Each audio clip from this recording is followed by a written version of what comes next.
Lil Blood TV back again with another Lil Blood TV exclusive, powered by Talking Media. Always powered by Talking Media. Tommy motherfucking G. What's happening, brother? Let me salute you real quick, big dog. He came to the section yesterday, did a piece, talked to him. Like, hey, bro, pull up to Tracy, come to my podcast. He said I'm down. And he's here. I appreciate you. Hey, thank you, brother. A lot of people, let's say, of your statue, they kind of act light skinned and funny and shit. So Act light skin. Mine's a little light, but I feel like I know what you're look going. like you've been tanning. Yeah. It look like I go out in the sun a lot. Dope. Who is Tommy G? Let's do that first. Tommy G is a person who is extremely curious about the world and wants to understand how people think, how things come about. So I'm someone that could be endlessly interested in a job like mine, where one day I talk to a billionaire, the next day I'm talking to a murderer, the next day I'm talking to a government official. To me, I'm a kid in a candy shop. I'm never going to run out of ideas or questions. It's kind of like a mission to find out the meaning of life, because I get so many samples of different people and ideas that I kind of start filtering in and finding my own way, you know? What made you start doing what you call investigative journals? I mean, sometimes it's investigative, but other times it just it blends. Sometimes I'm trying to like knock on doors. Like right now, we have a piece that we just put out about Epstein. That was investigative. We have a piece next week coming out about Israel and the Israeli influence in this country. That's a little bit investigative. But sometimes it's just going on little side quests. You could say sometimes it's a blend between vlogs and documentaries. It's a little hybrid, you know? Are you big on conspiracies? Oh yeah, Oh yeah. yeah. Yeah. Dropping the low real quick. Go off the record. Epstein real quick. Yeah. Epstein. Do you think it was a conspiracy, a cover up? Were you like, Oh my gosh, could they honestly, make it more obvious that it's a cover up? The guy somehow dies in his cell while on unalive watch, while two guards fall asleep, while the security cameras go out. They have hours and hours of footage from his mansion, just one of his mansions, but he had cameras all over all of his spots. In his guest book are the most rich and powerful people in the world. The people that went into the administration, Pam Bondi, Kash Patel, Donald Trump, they all said there was something there. Now, as soon as they're in power, they're gaslighting us into saying it's a Democratic hoax. But we, the people, get it, and we're waking up. And Epstein is most likely an intelligence operative between Mossad, maybe the British intelligence and CIA. Maybe he shared, he reported to different branches, but he compromised people, got them to do things on camera that were embarrassing and illegal. And then that's just the first step in the chain where now you can do what they want you to do. so if he did all that, why go to jail? If he knew all these powerful people, then how did he get arrested? I think sometimes when it's so blatant and open in your face, then, I mean, with a conspiracy to work, the more people that are involved, the less likely it is to work, because someone's going to leak the information, someone's going to tell the truth, someone's going to confess. So I think it just got to a point where it was so big and so unavoidable for the government that they had to do something about it. Right. Have you been afraid, like, or let me put it like this, with certain material or certain content, do it affect your life different? Like, fuck, I gotta watch my back a little more. I gotta do Yeah, this. there's been a couple of pieces I've done like that where I did a piece on Scientology. They're a pretty powerful cult with billions of dollars, Cult. and they go after people. So, for the first couple of days after that, I was checking around my house. I was ready to go. Sometimes when I get a little too high, I'd be in the shower and be like, should I crack the door? Should I lock it? Should I, where's my gun? So sometimes I get a little paranoid, but I honestly think at the end of the day, I'm not that important. Like the CIA is not going to do an operation to take me out. I'm Right. not that big of a tuna swimming around in the sea. Yeah. So I get to fly under the radar a little bit. Yeah, you're not big yet. You're growing. hmm Quick question. Do you believe in God? You religious person? Or you have a religion? That's a subject that's been on my heart a lot lately. I grew up in the church. I was very well versed in the Bible. I tried to establish a relationship with God, and I felt Give like me Mormon vibes. no, Okay. I'm not from Utah either. But I just felt like I kept calling God's phone and he never picked up. So I'm in a place right now where it's like, if he wants to have a relationship with me, he knows where to find me. I'm here. But I'm not going to keep wasting my time. I went through phases in my life where I'd wake up, pray every morning. I went to Bible studies because I lost the woman I thought I was going to marry because I wasn't a believer. So I thought, you know what, I'm going to try and figure this out. But that door closed, and now I have a wonderful wife and a wonderful family. So I think it all happens for a reason. I think them prayers that you did early on in life protecting you now through this journey. That's just me.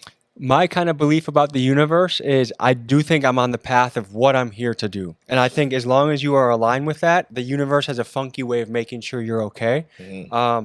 Something could happen. We do a lot of risky stuff. We do get really desensitized. Like now that some of the things I do are no big deal. Like things that 3 or 4 years ago, I'd be like being nervous in the car before I go in there. Like, oh, we're talking to a fentanyl dealer in Chicago. Like, what are we gonna do? Should we go back home? Should we? Now, just like, okay, yeah, let's go up there. Let's do it. Let's knock it out.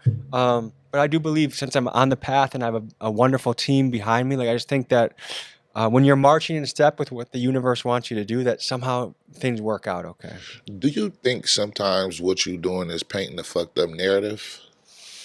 I think only covering maybe the darker side of humanity. You know what I mean? I think this is how news works. Could I do a story about, hey, this is the guy that walks grandmas across the street, and like I want to start including those characters in the story, mixing them in a little bit. Do I focus on subjects that are more dark or scary or dangerous? Yes, that's what I'm gravitated to. Like to me, I want to make documentaries that are compelling enough that people are like, I gotta watch this. Like, I think one of the biggest things my channel is about access. So whether it's a U.S. senator or whether it's a hitman, I'm gonna be the guy that can get you into the room where you get to hear this conversation. You'd be too afraid to maybe do it yourself, but based on the trust that I've built in my channel, that I can be the guy that goes in there and asks the question that maybe you back home wanted to hear. Mm-hmm. What's the difference between religion and a cult? I think religion has positive aspects for the member. A cult is kind of a parasitic relationship where the cult member, maybe they go in debt, maybe they have to work for free, maybe they end up, their life goes down and they end up it's almost like a slave like relationship where, like in Scientology, they have kids working there where they're doing the sheets, the hotels, the cleaning. They're working like 80 hours a week. They're dropping out of school. So, but a good religion teaches you things that, like, if I'm learning the 10 Commandments and I go into my community and I know how to act, I know how to behave, I know how to treat somebody. And, if the church has breakfast and, they have ministries where I feed the poor, or I meet a singles ministry where you date people. Like, those are benefits of the people going there and to the community. So that's, I think, the difference between a healthy religion and a bad cult.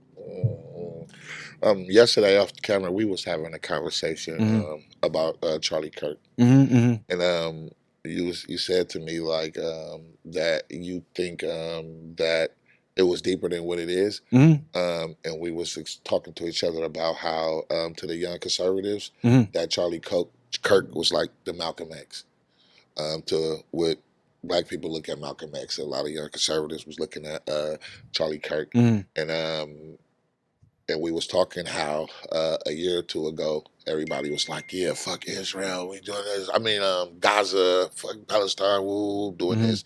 And now you have the world like, nah, Mm-hmm. like, no, we're woke now. Like, Israel out of pocket. Could you get into that for a second, please? So a few different aspects of that. One, the Charlie Kirk narrative. It's amazing right now that you have people on the internet that are doing a better job of investigating who did this than the actual FBI and the law enforcement agencies that are responsible to give us the answers. There's so many missing holes in the narrative. Like even the text between the alleged killer and his girlfriend or boyfriend. I forgot which, how they're labeled, but it just feels fake. It feels like a Fed wrote it into Chat GPT, because they basically confessed to all the missing details. They said it in a text message. There's so many things about it that don't make sense, from the exit wound, the bullet not leaving, what his team members were doing. There's a lot of unanswered questions. So I think until we get the truth, or until our government does a good job of showing here's what happened and plugs in all the holes, I think we should be questioning what they tell us. As far as what's going on with Israel, I think what's happening is there's a certain point when on your feed, if you see a woman carrying a water bucket and a white flag get blown up, you see kids getting sniped, you see the only functioning hospitals in the area getting bombed on live camera with journalists and aid workers, you see that enough and your conscience says, hey, this is wrong. And I don't care who this is happening to, it is wrong. Like, I'm not taking a side because I prefer Israel or Palestine over one another. I'm seeing what's happening to these people, and as a human, I have an issue with it. Why do you think Kirk changed his idea or changed his mind on this situation? I think he got challenged enough by young kids that came to his lectures and kids that asked him really good questions. And I think he did have a conscience. And I think, you could argue that initially maybe the people that were sponsoring him or influencing him, that he had to abide by a certain narrative. But I think in his own heart, he saw enough that he couldn't march with that narrative anymore. Right. Because he was a righteous man in the heart. And that is what that's what a brave man is supposed to do. Against fear, against judgment, you are supposed to try and identify the truth and do your best to speak it into the world, especially if you have a platform like Charlie Kirk did. And I think that's what he was doing. And a lot of people would say on the suspect list, who had a motive? And some of the things that are getting floated around are the ultra-right wing Zionists. I don't think it's fair to say like all Israeli, all Jewish. I think most people are good people. I know a lot of Israelis that's not okay with what's going on. Yeah, that's the way I think Americans have to realize. It's not a monolith, a one-sided thing, even in their country. Just like here, we have many different opinions, many different types of people. I think across the world, if you share a dinner with a person, you're sitting across a table in their house having a meal, you're going to find stuff that you like about them and enjoy them. And that's just how humans are. I just think our governments can lead us on directions where people start to not like your country because you did something. But it's really a few people in power that are making mostly young men and soldiers do stuff that they're like, why are we even doing this?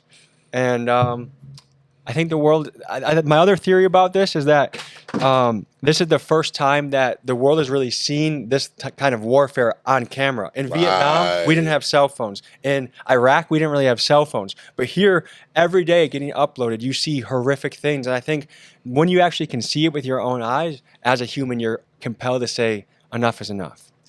Do Tommy believe in white privilege? Maybe certain flavors of it, but I do believe we live in a country, because I've met people of all races and cultures and people that are successful. I think the laws of success are largely universal. I think whether a black person, a white person, Asian person follows the rules to success, they will be successful. I don't think there's anyone that's like, this guy's doing all the right things, he's hustling, he's adding value to the world, but because of his race or because of his gender, whatever. I really think that anyone can make it in this world. I think there's a narrative that, hey, like I hear this a lot in the hood. They don't want us to succeed. I actually think it's the opposite. Most people don't want to look at what's happening in the hoods and see shootings and death and robbery every single day. It's depressing. I don't think anyone wants that. So I think most people are rooting for each other. We want success. We want healthy communities. We want safe communities that we can raise children. That's universal. Okay, what you say to the people? Fuck Tommy G. All he doing is exploiting the poor community, the black community, the poor whites. That, and the other. I actually love that, because here's why I think it's funny. Okay, like I'm picturing like a Charlemagne saying that to me. Okay, first of all, Mr. Charlemagne, there's certain platforms that only exist because big rappers that have already made it go on their platform. I'm a guy, I don't care if you have 1 follower or 1 million followers, I will pay for my team to go all the way to your neck of the woods, and I will do a video showcasing you.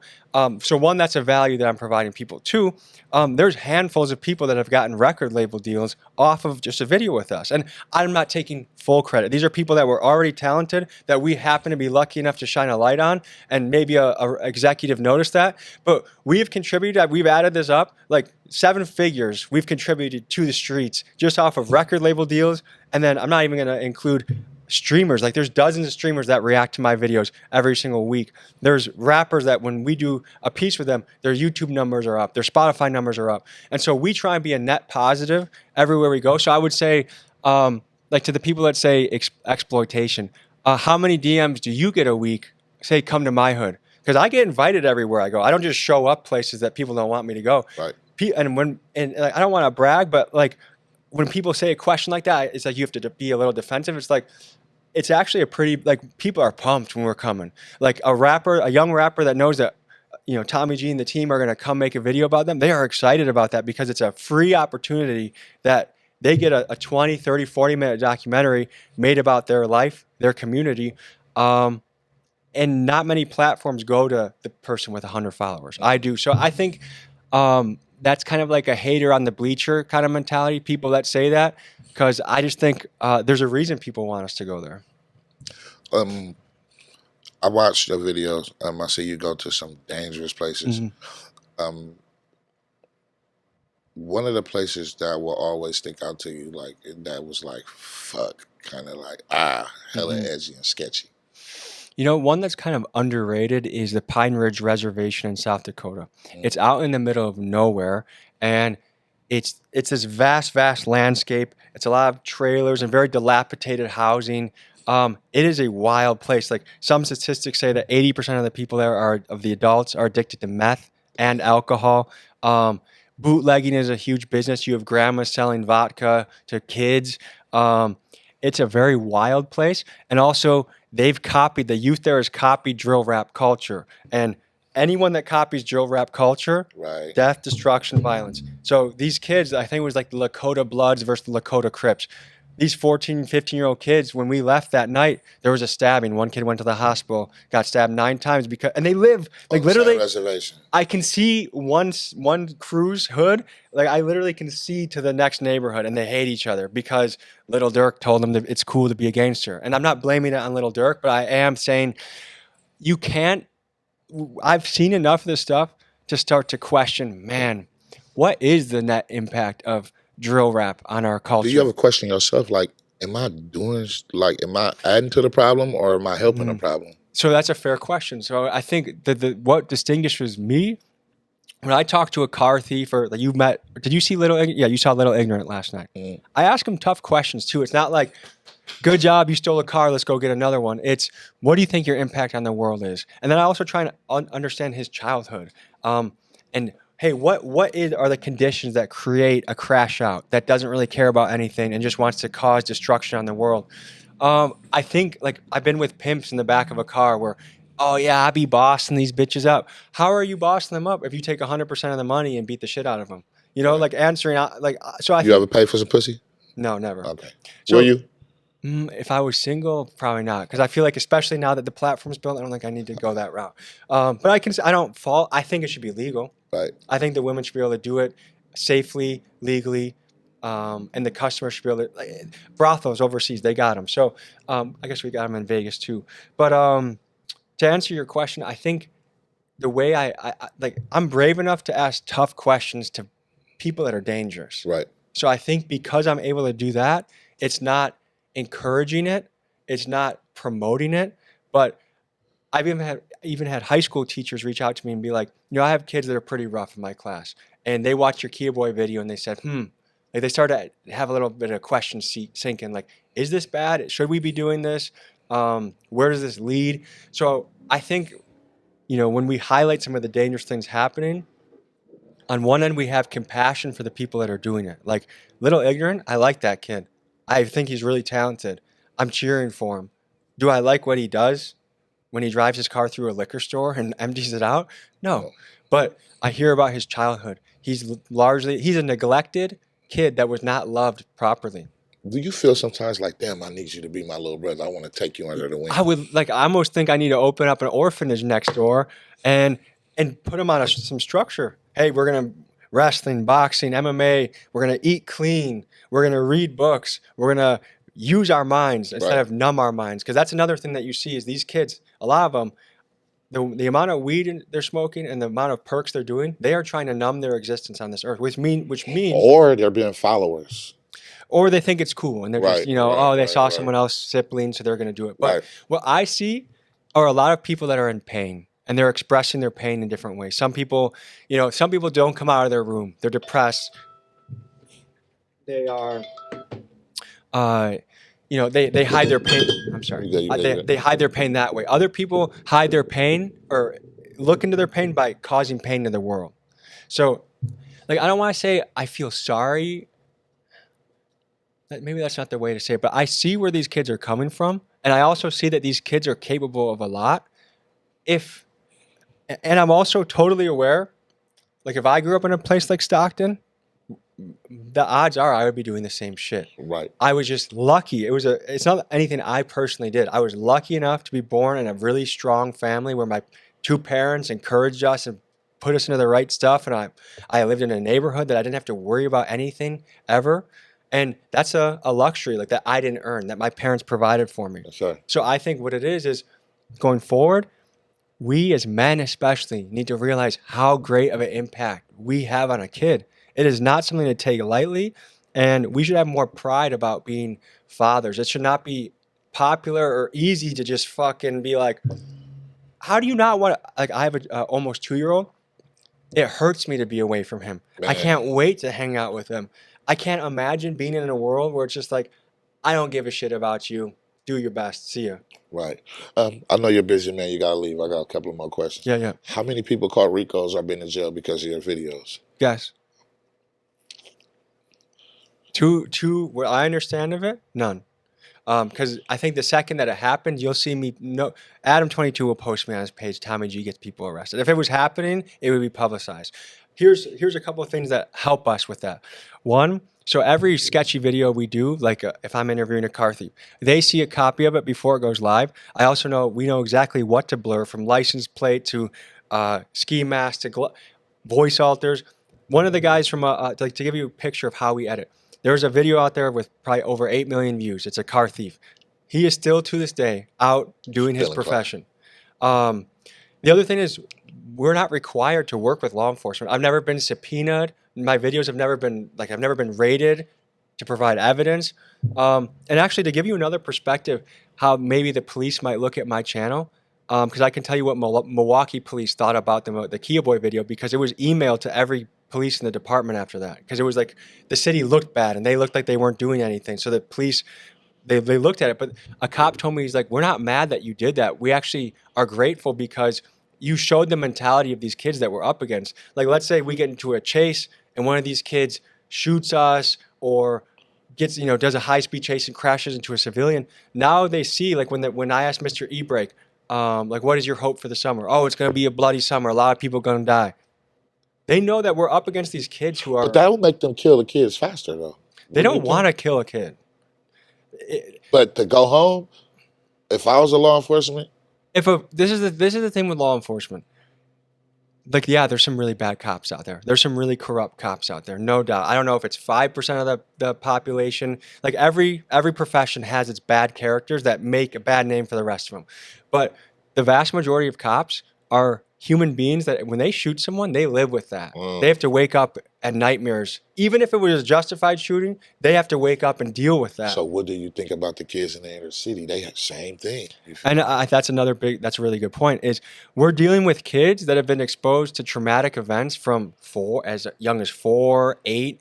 So these kids are getting so desensitized by the time they're 12, 15. The officers too. I know a lot of officers that I grew up with. They're desensitized because every day they see the craziest shit that... Just because, my bad, cut you off, but just because you work in a law enforcement or you're a politician don't mean you don't have a background. And a lot, like I know a lot of officers that, you feel me, I see to this day, Lil Larry, what's happening? How you doing? Woo, woo, woo. Because I grew up and I went to school with them. What I can say about, because I've done videos with U.S. Marshals, with Drug Task Force, with police, and rode along with them. They break a lot of laws while they're on the job. For sure. How police drive, a lot of police I've filmed with drive through red. They drive. They feel like they're above the law. Yeah, but then they pull, like, I saved people from tickets. When I was in East Chicago, there was a cop I was driving with, and he just kept going through stop signs, and then he pulled a guy over for going through a stop sign. So I was like, Officer Greenwood, you can't possibly think about giving this guy a ticket because I just saw you go through 2 stop signs. So, and also there is a thing where, like, it's a tribal mentality where police are a tribe, and even if they see one of their own guys doing something, it's like, well, he's one of us, so I got to protect him. And that's not a healthy thing, that's happening, but it's a human thing. Just like if a Crip will protect another Crip because they're Crips. Like, that's just how humans operate. But I think police have a difficult job. I think these kids have a very difficult time. Like, a lot of them have lost their innocence. They're not even allowed to be children anymore. They almost have to act like adults from a very young age, and they've lost their innocence. And I feel for these kids too. So I don't know exactly what the solution is, but I think when you can at least have enough empathy to say, I understand where this cop is coming from. I understand where this crash out is coming from. I understand, you know what I mean? Right. Then I think we have a better chance of coming together and saying, okay, how do we patch this together? Right. You done been all around the country. Well, I'm pretty sure you done been to other countries. What is your take on the Bay, on Oakland, like the culture? Like, what's different that you experience here than you experienced anywhere else? The Bay is a lot more in your face about, like, it's got a strong culture of, like, we drive fast, we play our music loud, we puff weed, we have a lot of, like, pride and swag, I want to say. That's right. Like, people in the Bay are like, I would say, like 20% cooler than the average person you meet in another place. Like, the average person in the Bay could be an extra in a 50 Cent documentary or a rap music video a lot easier than the average person from another place. Like, they're almost ready for that role, if that makes sense. Right. And what about the culture, the multicultural, like the different, like it's a gumbo pot? Well, I can say just off the food I've been eating since I've been here, we ate Somalian, that was really good. We ate Peruvian, that was really good. So we've been enjoying. That's what America really can be at its best is The Bay. well, the melting pot. People loving each other, people enjoying what each other has. Because I don't really believe in the whole cultural appropriation thing. Like, I think, to me, it's okay. You're a Greek guy, you cook Greek food. Let's enjoy that. You're a Japanese lady that does yoga. Let's enjoy that. Like, let's share the best of what we all offer with each other. And that's how America innovates. Is we have so many different competing ideas, and a lot of things rise to the top. So, I like that aspect of the Bay. Yeah, that's crazy. He said the Bay is 20% cooler than anywhere else. That's dope. That's Factual. That's factual. Bill Nye would From verify Tommy that. G. Yeah. That's from so what's the for Tommy G? What's the out game? What's the end game? Like what's the I love my job so much that I don't really think about an end game. I guess I would like to get into a place where I do have fuck you money, where all the investments I have, just I don't live that wild of a lifestyle. I'm a very pretty basic. Me and my wife live a pretty modest lifestyle, so we don't need a ton of money. But I want enough money that it makes me feel braver when I cover certain stories, because it's like, well, hey, even if they delete my channel tomorrow, I want to be like I'm okay. I think the biggest thing going forward will be as my son gets older, can I travel 25% of the time? It's a lot of time away from home, and it hurts to be like to see like I missed he went to Home Depot yesterday. They have this thing for kids, and he was busy hammering. He had the apron on. I missed that because I'm here working. And part of me says it's good that he sees his father out in the field doing things that he loves. But the other part of me says we're working at a pretty fast pace. To put out a 30 to 40-minute documentary at the level that we're doing on a weekly basis, like Vice had a 100-person, 1,000-person company to do that. We have 6 or 7 people. And so I'm very proud of my team. But maybe what I see for the future, Lil Blood, is that we slow down a little bit. Maybe it's 2 a month. Maybe I pick my shots a little bit more. But I love what I do, so I don't see it ending anytime soon. if you can go back and just tell the 18-year-old Tommy something, what would you tell him? Man, thank you for trusting the process. Thank you for being a believer in yourself. Thank you for being okay with being weird. I think weird is a good thing. I don't want to be normal. I was okay to stand out. I was okay to do, like, I remember in college going to the one of the party houses, puffing, then leaving out the back door to do a workout. And, like, I just was always okay with doing things my way, but also working really hard at it. And I was a little unorthodox. I was a little not so smooth maybe back then, but to know that, hey, things are going to be okay. Keep doing what you're doing, because that's what's building the foundation that my 31-year-old self can inherit. So thank you. Tommy, I respect you and appreciate you, man. I know you got a lot of filming to do today. And salute, man. Salute. I wish you wealth. I wish you health. I wish that your son will really want to be like you when he grow up instead of any other. Thank you, bro. Yeah, you dig what I'm saying? Yeah. I have a son too, so I know how important it is to spend time with him. Like I said in one of my songs, I don't care who don't like me because my son think I'm a god. So as long as I keep doing that for him, then things gonna be okay. I appreciate you. I would love to sit down with you again, man. Whenever you come back this way, I think you had it was just too hot. I had a great conversation with you. So when I'm back in this area, would love to stop by. I know we could probably talk for hours and hours. So thank you for the hospitality. I appreciate what you do. Yes, sir. So Appreciate guys, you. Tune into this guy. He asks good questions. He's a smart man thinking about the world. I got a piece. I got to go to Stockton. What's your Instagram? Tommy G. McGee. Tommy G. McGee. Thank you.